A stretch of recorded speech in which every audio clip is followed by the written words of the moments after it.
3 days ago, Omar Artan arrived in the United States to take part in the 2026 World Cup. For him, it was the moment of a lifetime. As Africa's best referee of 2025, Omar had gone through years of rigorous evaluations to become the first Somali referee in history selected by FIFA for a World Cup. But that dream quickly turned into a nightmare. Shortly after landing, he was questioned for 11 hours. He was then forced to return to Somalia without ever stepping onto a World Cup field. The story should have ended there. But just a few days later, FIFA unexpectedly announced that Omar would still receive his full tournament salary and bonus, in full, as if he had never been removed from the World Cup at all. And that raises a major question. If Omar Artan was worthy enough for FIFA to pay him the full compensation of a World Cup referee, then why was he not allowed to stay and do the very job he was selected to perform? Let me know what you think after hearing this story, because what happened next became even more controversial. To most of the world, Omar Artan may have been just another unfamiliar name. But to Somalia, he represented something that once seemed impossible. For decades, Somalia had left very little mark on the global football stage. So when FIFA selected Omar for the 2026 World Cup, it was not simply a personal achievement. It was a moment of pride for an entire nation. To reach that point, Omar spent years officiating some of Africa's biggest competitions. In 2025, he was named Africa's best referee. Just weeks before the World Cup, he took charge of the CAF Champions League final, one of the most important matches in African football. Every match, every decision, every year of hard work, all of it led to a single moment, walking onto a World Cup field as a representative of his country. But when that dream was only days away from becoming reality, everything suddenly came to a halt. The opportunity he had spent years earning disappeared almost overnight. And for many people, the most confusing part was not what happened at the airport. It was what FIFA chose to do afterward. Because that decision transformed a heartbreaking personal story into a global controversy. And once the details became public, the debate grew far beyond one referee, one country, or even one World Cup. When news broke that Omar Artan had been forced to leave the United States, many people assumed the story was over. A disappointing outcome, but one that could not be changed. Then FIFA made an announcement that left the situation even more confusing. The organization confirmed that Omar would still receive his full compensation for the 2026 World Cup. No reductions. No cancellations. Exactly the same as the referees actively working at the tournament. At first glance, it seemed like a fair decision. But the more people thought about it, the more a contradiction began to emerge. By paying Omar in full, FIFA was effectively acknowledging that he deserved his place, that their selection process had been correct, that Omar was qualified to be part of the World Cup. But if all of that was true, then why was he not there? Why was a referee recognized by FIFA, not protected by FIFA? And why did the organization's official response seem defined more by silence than by action? At that point, the story stopped being only about a referee from Somalia. It became a debate about responsibility. Did FIFA do everything within its power to help one of its own officials? Or was the payment simply the easiest way to close a case that was attracting global attention? The question became even more difficult to ignore because the money could replace lost income, but it could not replace the moment itself. It could not replace the walk onto a World Cup field. It could not replace the honor of representing Somalia on football's biggest stage. And as more details emerged, people began to realize that Omar Artan was not the only person facing obstacles on the road to the World Cup. As Omar Artan's story spread around the world, many people began to realize that this might not be an isolated case. Because throughout the build-up to the 2026 World Cup, an increasing number of reports suggested that people from across Africa were facing similar obstacles. Not just referees, not just football officials, but fans as well. People who had spent years saving money for the chance to watch their national team compete on the biggest stage in football. Many had already purchased tickets. booked hotels, and planned their journeys months in advance.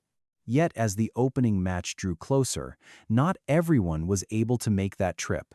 For traditional football powers, the World Cup is an event that returns every 4 years. But for many African nations, it can represent a once-in-a-lifetime opportunity to see their country compete at the sport's highest level. And as more stories of travel difficulties and uncertainty emerged, a growing sense of disappointment began to spread. Especially because the 2026 World Cup had been promoted as the biggest and most inclusive tournament in history. A competition built around the idea of bringing global football together. A celebration designed to connect fans from every corner of the world. But for many observers, reality seemed to be telling a different story. And that is why Omar Artan's case became far more than the story of one referee. It became a symbol of a much larger debate. A debate about access, about opportunity, and about who truly gets the chance to be part of football's biggest celebration.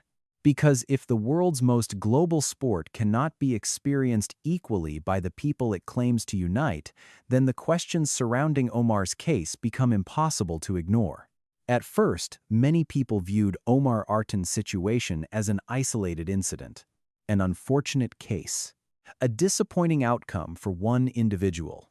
But as journalists and media organizations began gathering reports and examining the broader picture, a different story started to emerge. The 2026 World Cup marks the first tournament in history to feature 48 national teams. Africa also has more representatives than ever before at a World Cup. On paper, this should have been the tournament that created more opportunities for African football than any before it. But for many people, reality has felt far less encouraging. Numerous supporters reported difficulties while preparing the documents and travel arrangements needed to attend the tournament. Some had started planning years in advance. Others had already spent significant amounts of money on flights, hotels, and match tickets. Yet as the opening day approached, anxiety continued to grow, because many were no longer certain that their journey would unfold as expected. What made the situation particularly noteworthy was that these stories were not coming from just one country. They were appearing across multiple fan communities throughout Africa. Different nations, different backgrounds, but increasingly similar concerns. And when enough individual stories begin pointing in the same direction, people naturally start asking bigger questions. Are these simply isolated cases connected by coincidence? Or are they signs of a larger problem operating behind the scenes of the world's biggest football tournament? That question became even harder to dismiss when a new detail connected to Omar Artan began attracting attention. A detail that reignited the debate and pushed the controversy to an entirely new level. If the story had ended with Omar Artan being forced to leave the United States, the controversy probably would not have lasted this long. But then, another detail emerged. FIFA did not simply preserve Omar's compensation. According to multiple reports, the organization also committed to providing the full benefits he would have received throughout the World Cup. That revelation immediately split public opinion into two very different camps. One side argued that FIFA had acted fairly. After all, FIFA is not the authority that decides who can enter a country. It cannot control every issue that occurs beyond the boundaries of the football field.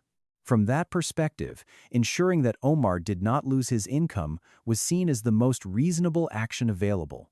But the other side viewed the situation very differently. They argued that money was never the central issue. Omar did not spend years working toward this moment simply to receive a payment. He worked for the opportunity to stand on the biggest stage in world football, to officiate matches watched by millions of people around the globe, to represent his country at the highest level of the sport, to become part of World Cup history. And that is something no amount of money can replace. As the debate continued, the two perspectives moved further apart. One side saw fairness. The other saw a historic opportunity taken away. And perhaps that is the real reason Omar's story continues to resonate long after the initial headlines faded. Because beneath every discussion about procedures, regulations, and responsibility lies a much deeper question. A question that goes beyond football, beyond FIFA, and beyond a single tournament. What did Omar Artan truly lose? Was it a paycheck? Or was it a once-in-a-lifetime moment that can never be returned? In nearly every debate surrounding Omar Artan, people eventually talk about money. But perhaps money was never the most important part of the story. Because if money had been the goal, Omar would never have devoted so many years of his life to becoming a referee. He would never have worked his way through hundreds of matches, countless evaluations, and enormous pressure just to earn a place on the World Cup list. What Omar was truly chasing was opportunity. The opportunity to stand on the biggest stage in world football. The opportunity to represent his country. And the opportunity to write his name into history. For many people, the World Cup is simply a tournament that lasts a few weeks. But for those who dedicate their lives to football, it is often the destination of an entire career. Some players never get the chance to play in a World Cup. Some coaches spend decades trying to reach one and never succeed. And some referees wait a lifetime for a single opportunity to step onto that stage. Omar came closer than almost anyone could have imagined. He reached a point no Somali referee had ever reached before. The door was finally open. The dream was finally within reach. And then, without warning, that door suddenly closed. Not because of a mistake on the field. Not because he lacked the ability. But because of circumstances completely beyond his control. And perhaps that is the most painful part of this story. Money can compensate someone for lost work. But it cannot restore a historic moment. It cannot return a dream that has been pursued for years. And it certainly cannot recreate the experience of walking onto a World Cup field for the very first time. Maybe that is why, even today, most people do not remember how much Omar Artan was paid. What they remember is something far simpler. He never received the opportunity that many believe he had earned. In the end, Omar Artan received the compensation that FIFA had promised. But the 2026 World Cup moved forward without him. No matches were officiated by Omar. No historic moments were recorded under his watch. No opening whistle ever sounded with the name of Somalia's first World Cup referee attached to it. And that is perhaps what makes this story so different. Because it is no longer a story about money. It is a story about opportunity. An opportunity that very few people ever receive in their lifetime. An opportunity that was right in front of him, and then suddenly disappeared.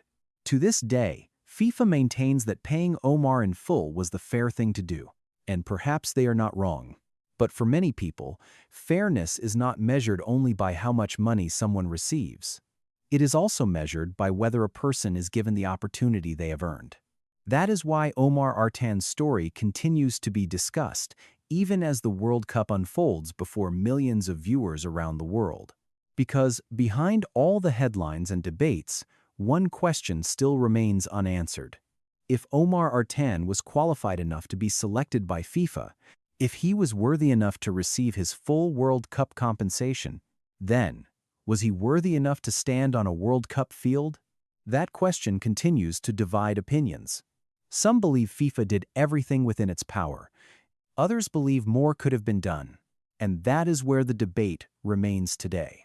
What do you think about Omar Artan's story? Did FIFA do everything it reasonably could, or should the organization have done more? Share your thoughts in the comments below. I read every comment, and I would genuinely like to know which side of this debate you stand on.